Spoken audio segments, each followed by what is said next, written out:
Assalamualaikum warahmatullahi wabarakatuh, para pendengar Suyanto.id. Kita ketemu lagi dengan Ustadz ulama ilmuwan kita yang selalu bersama Suyanto.id, yaitu Bapak Dr. Zainal Mutakin Sofro. Beliau adalah dosen Fakultas Kedokteran Universitas Gadjah Mada. Nah, saudara-saudara, ini kita berada pada episode 9. Jadi kita sudah menyajikan ilmu pengetahuan dan praktek kehidupan tentang sehat holistik. Jadi kalau saudara kebetulan baru melihat episode 9 ini, Anda bisa melihat episode sebelumnya. Caranya bagaimana? Nah, di bawah video itu kan ada judul. Tadi karena judul yang kadang-kadang tempatnya nggak muat, itu ada tanda panah ke bawah, itu diklik. Nah, semua tautan ada di situ, semua tausiah dari Dr. Zainal ada di situ semua. Saudara bisa melihatnya sambil masak, sambil tidur-tiduran, dan dengan demikian memiliki ilmu sehat. Jangan sampai telat sehat. Kalau telat sakit boleh, tapi insya Allah semua orang akan sakit, tapi mudah-mudahan kita sakitnya telat saja, di akhir-akhir hidup sajalah, mudah-mudahan. Kalau tidak pernah sakit, saya kira tidak sesuai dengan sunatullah. Nah, oleh karena itu, saudara-saudara, supaya tetap klik subscribe, supaya Anda tetap mendapatkan video terbaru dari Ustadz Ulama Dr. Zainal Mutakin. Kita sapa dulu. Assalamualaikum warahmatullahi wabarakatuh, dokter. Waalaikumsalam warahmatullahi wabarakatuh. Saya dok, ya. Alhamdulillah. Hadza min fadli Rabbi. Amin. Dan dok, kita sekarang masih melanjutkan episode kemarin, yaitu tentang berat badan. Saya kira berat badan itu menjadi kepentingan banyak orang dengan berbagai alasan. Alasan sehat, alasan estetik, kosmetik, mungkin orang pengennya langsing dan sebagainya. Nah, ini gimana dok? Kita melihat fenomena anak-anak juga sudah ada yang kelebihan berat badan. Apa itu dampak negatifnya terhadap kesehatan holistik anak-anak yang memiliki berat badan sejak kecil, dan juga remaja, dan juga ibu-ibu, dan juga nenek-nenek dan kakek-kakek yang kelebihan berat badan. Monggo dok. Baik, dari apa yang disampaikan Prof ini sebetulnya memancing pengetahuan yang luar biasa yang tidak cukup disampaikan dalam beberapa menit ke depan, Prof. Oke. Nanti kita diberi catatan.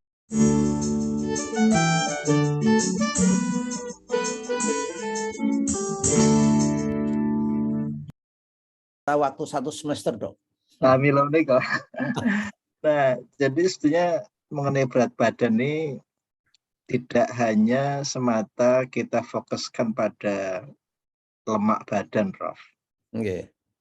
Kalau orang tuh rajin berolahraga, memperbesar otot, itu ya berat badannya juga naik loh. Oh ya. Nanti kita bisa terkecoh kalau hanya melihat misalnya indeks massa tubuhnya, Prof. Iya. Indeks massa tubuh itu bisa kita hitung, Prof. Ya, betul. Berat badan dibagi tinggi badan kuadrat. Ya. Itu ya range-nya 17,5 sampai 25. Ya. 25 untuk bapak-bapak, 24 untuk ibu-ibu. Ya. Dan sebetulnya Prof sudah menyinggung-nyinggung masalah kaloris in, kaloris out. Ya. Jadi nampaknya pola makan ini juga berpengaruh loh, Prof. Apalagi kalau mengunyahnya itu kurang dari 32 kali, Prof. Oke. Ya. Jadi, orang itu kalau mengunyahnya ke susu, Prof.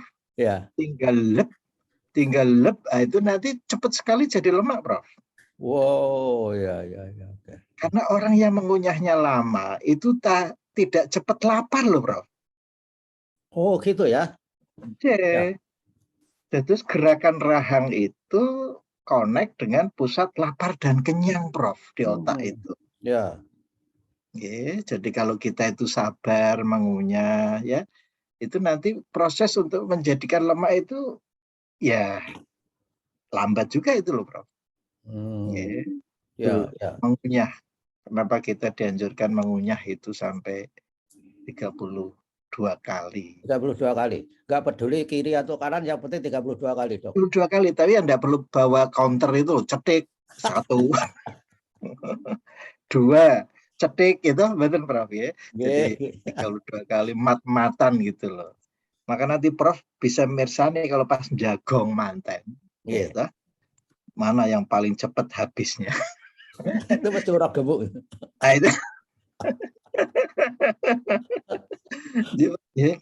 mengunyah.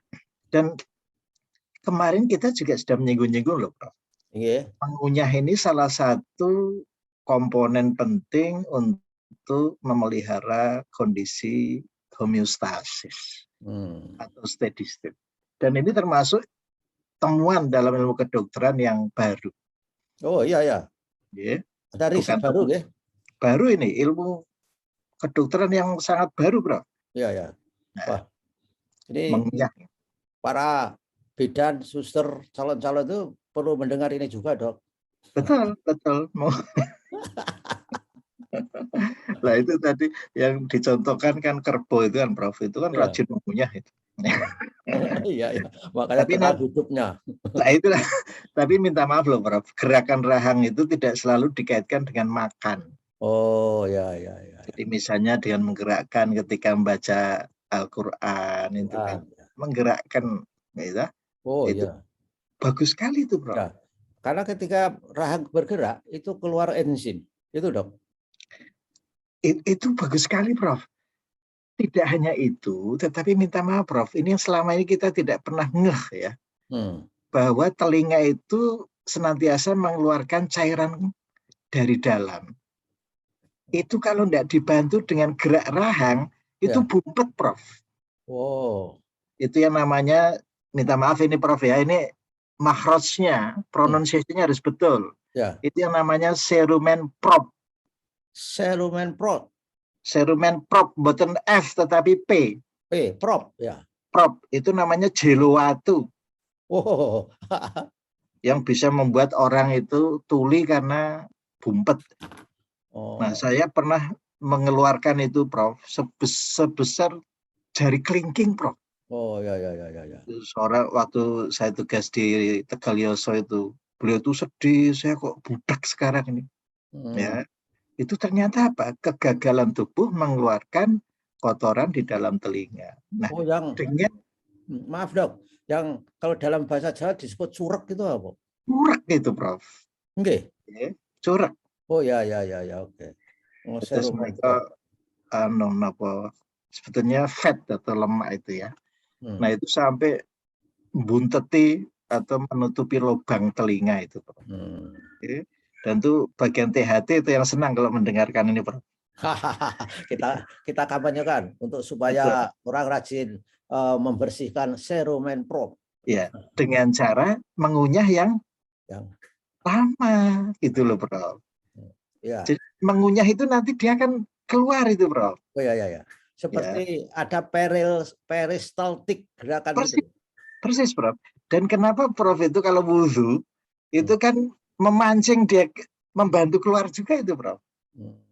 Jadi luar biasa ketika membersihkan telinga itu pada waktu wudhu itu ya membantu tuntas keluar dari dalam telinga. Ya, ya. Itulah salah satu rahasia sehat holistik, Dok, ya. Persis, persis. Dan ini jarang disampaikan dalam forum-forum ya. Itu sangat spesifik di bidang THT, Prof. Ya, ya, ya. Lalu kaitannya, Dok, kaitan langsungnya unsur-unsur tetek bengeknya dengan berat badan gimana ngunyah tadi, Dok? Nah, ini tadi, Prof. Kalau kita ini rajin mengunyah, itu nanti peristaltik usus bekerja normal, Prof. Oh, ya. Karena sudah lembut dan sudah lembut. dibumbuin sama enzim di mulut. Betul, Prof. Ya. Jadi yang penting lagi tadi, Prof, mengunyah ini berhubungan langsung dengan pusat lapar dan kenyang. Oke. Kalau mengunyahnya kecepatan, insya Allah cepat lapar, Prof. Ya. Kaloris in lagi, Prof, lebih banyak. Oh ya. Jadi mengunyah cepat itu risikonya itu akan kegemukan. Cepat. Ya, karena cepat lapar. Ya. Cepat lapar. Dan tidak mendukung kesehatan yang bersifat holistik, Prof. Holistik. Ya. Karena kesehatan holistik itu bertumpu pada vagus smart. Ya, vagus smart. Ya. Vagus smart itu dikerubut oleh saraf kelima yang berkaitan dengan mengunyah tadi. Satu diantaranya. Ya. Itu. Ya. Kemudian yang kedua, Prof, minta maaf, ini yang sering kita lupakan. Ya. Jadi kecepatan mengunyah tadi, Prof, itu berhubungan dengan pusat lapar dan kenyang. Oke. Ya. Jadi kalau mengunyahnya cepat, insya Allah cepat lapar, Prof. Ya. Mengunyahnya cepat itu dalam arti kurang kunyahan. Ah, itu tadi, jadi lab itu. Ya. Ya. Di samping itu tadi Prof sudah menyinggung-nyinggung mengenai peristaltik. Ya. Jadi betapa usus akan sangat terbantu ketika proses pengunyahan itu berlangsung dengan tertib, ya, dengan baik. Ya. Sebab kemarin kita sudah pernah menjelaskan bahwa usus ini adalah merupakan penyabot utama oksigen yang ke otak. Sehingga orang cenderung ngantuk, cenderung malas, dan ini merupakan media yang bagus untuk proses penimbunan lemak, Prof. Sehingga akhirnya gemuk. Leres. Mengapa ada orang yang dinamakan sedenter? Ya. Sedenter, Dok. Sedenter itu artinya duduk-duduk saja. Ya. Makanya duduk itu ya dibatasi paling lama 1 jam. Ya. Seperti kita komunikasi semacam ini tidak usah lama-lama lah, 20 menit aja. Sedenter. Supaya lemaknya itu jangan diberi kesempatan tertimbun. Ya. Ya. Kemudian yang berikutnya harus diperhatikan, Prof, supaya saudara-saudara kita tidak berkecil hati. Memang itu ada kaitannya dengan genetik, Prof, faktor keturunan. Ya, jadi kalau memang bawaannya itu sel-sel lemak di dalam tubuh itu istilahnya gawan bayan, itu sudah banyak, maka kedepannya itu siap menerima, ya, siap menampung lemak tadi. Tapi ada orang yang sejak lahir itu memang sel lemaknya sedikit, maka sampai tua pun ya tetap langsing, Prof. Ya. Sehingga ini penting untuk menata hati, Prof. Jangan sampai aku kok orang kaya itu yo. Kasihan deh loh, ya. Inilah perlunya ilmu, Prof. Sehingga kita, karena apa? Kalau kita ini semakin stres, Prof, itu cenderung ngamuk. Makan lagi lebih banyak. Maka ciri orang yang stres, Prof, itu sering mondar-mandir ke dapur, Prof. Iya. Kenapa? Orang stres kok kompensasinya makan, Dok, ya? Lah tadi, Prof, seperti kerbau tadi. Oh ya, nggak pernah kunyah. Jadi tenang itu. Oh ya. Jadi sebetulnya rahang ini berhubungan langsung dengan vagus smart tadi yang menjadikan orang kalem, Prof. Kalem. Jadi kalau itu tadi pemain sepak bola yang di tengah lapangan, tapi pemain internasional, Prof, itu biasanya kan gerakan rahang terus itu. Iya, pakai permen karet ya. Permen karet, ya. Jadi faktor genetik, Prof, itu menentukan berapa banyak sel lemak yang ada dalam tubuh. Tapi, Dok, saya mendengar bahwa orang itu sekali sudah gemuk, selnya itu berkembangnya itu vertikal, melebar gitu. Jadi sulit untuk dibikin kecil lagi, memendek atau memanjang. Apa itu sesat atau apa, Dok? Saya pernah baca artikel seperti itu. Apa betul? Itu tergantung dari usaha, Prof. Oke. Jadi kita jangan berhenti pada kesimpulan, Oh ya. tapi kita harus mencari solusi sehingga ada perubahan, gitu. Jadi sekali lagi kesimpulan itu harus ditindaklanjuti dengan solusi. Ya, ya. Kemudian berikutnya Prof. Suyanto ini sudah menyinggung-nyinggung masalah hormon. Hmm. Jadi di leher kita ini ada namanya kelenjar tiroid, Prof. Oh, oke, tiroid. Ya, ya, ya, ya. Jadi kalau kelenjar tiroid itu terlalu aktif, itu nanti orang jadi kurus, Prof. Oh, jadi kurus. Itu namanya hormon tiroksin. Tiroksin. Ya. Ya, Prof. Suyanto ini gumun, kayak dahare okeh kok kuru terus yo. Oh. Itu, padahal kemarin ada yang ekstrim, tahu ibu-ibu, saya itu tidak pernah ngomel, tidak makan banyak, hanya minum air putih kok ya gemuk ya. Ya, jadi ini faktor hormon namanya tiroksin. Kalau Tiroksin. hormon tiroksinnya itu kemarin kan kita sudah menyampaikan, Prof, Ya. akhiran in itu kan. Ya, ya, ya. Itu Kalau tiroid tiroksin. tiroksin. Oh, ya, ya. Kalau hormonnya itu sedikit, namanya hipotiroid ya. Itu Hipotiroid. jadi gemuk itu, Prof. Hipotiroid. Dan ada juga hipertiroid. Hipertiroid tadi yang makan banyak tapi kurus terus itu. Oh, oke. Kalau kebablasan, Prof, itu sampai mendelik. Wow. Itu kelebihan hormon tiroksin. Itu ya dari kelenjar gondok itu loh. Oke. Jadi itu tidak bisa, harus mendapat pertolongan dokter untuk menekan hormon tiroksin itu, Betul. hipertiroksin. Yeah. Gitu ya. Mengapa, Prof, ada yang menyarankan apabila sakit berlanjut hubungi Subhanallah. Bukan hubungi Prof. Suyanto loh. Iya, ya sama itu. Ini apabila setelah mendengarkan video ini 3 hari sakit berlanjut, harus ketemu dokter secara Astagfirullah. face to face.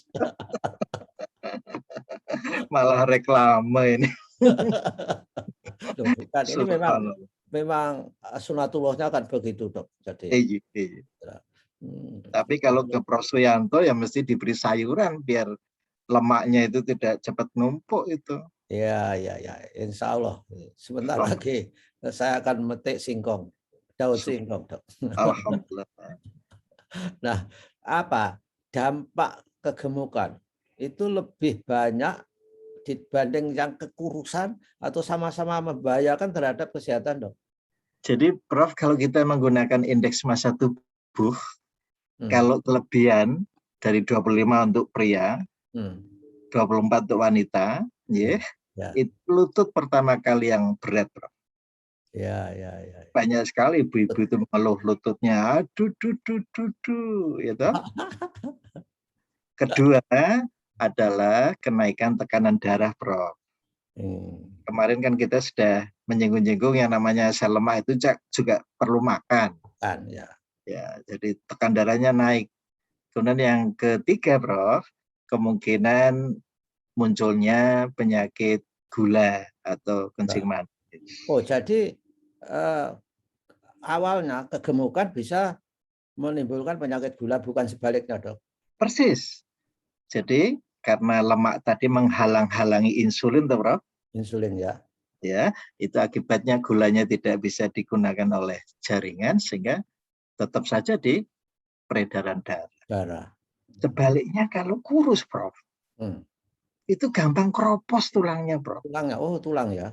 Pengeroposan tulang itu karena kurang tantangan, Prof. Ya, ada challenging ya. Yang kedua, Prof, gampang gangguan paru, Prof. Oh, kalau kurus ya. Iya. Seringkali kan Prof mendengar istilah bengek dan sebagainya. Minta maaf ya. Itu. Dan yang ketiga, Prof, gampang lukro.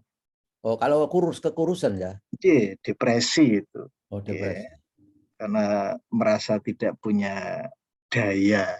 Ya. Jadi ya kita ambil yang tengah saja. Dan yang paling menarik, Prof, supaya kita tetap di tengah itu ya jangan lupa formula FIT. FIT, ya. Frekuensi, intensity, time and type, ya. Karena itu bisa mengatur makanan apa ya, rangsang lapar dan kenyang, Prof. Iya, ya betul. Jadi kalau kita betul-betul olahraganya itu optimal, ya, itu bisa mengendalikan pusat lapar dan kenyang tadi. Ya, dengan sukacita dan sukarela 150 menit setiap minggu. Persis. Ya. Persis. Ya, saya mulai akan mendisiplinkan diri. Jadi saya sehari treadmill, sehari tidak, sehari treadmill, sehari tidak. Bagus. Karena kalau tiap hari saya ketika treadmill itu saya mendapatkan notifikasi apa namanya training effect 1.0 itu apa ya, Dok? Training lah ini minta maaf, Prof. Kami sendiri belum melihat tipe alat yang digunakan Prof. Suyanto. Mungkin ini modern sekali mungkin itu. Oh ya sudah, nanti itu dari smartwatch aja itu, bukan dari treadmillnya. Itu kan itu urusan orang berdagang arloji itu saya kira, bukan urusan dokter. Maka ketinggalan ilmunya ini, Bro.